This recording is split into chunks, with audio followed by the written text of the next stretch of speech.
How to make zip file in Android. Hello everyone, this is Sabrina here to help you today.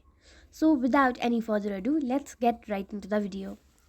So first, go to Play Store and then you will have to install an application called File Manager Plus. After installing, simply launch it.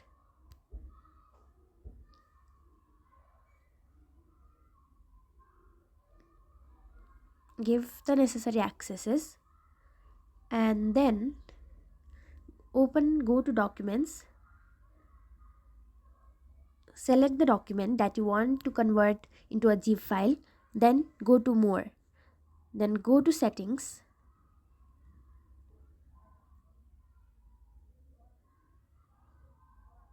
or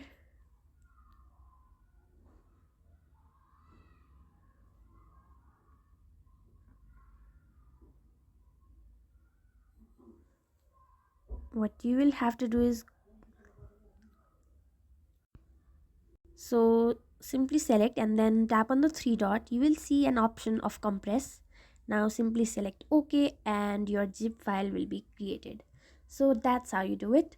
Thank you for watching this video. Make sure to like, share and subscribe to our YouTube channel. If you got any questions, comment them down and I'll catch you in the next one.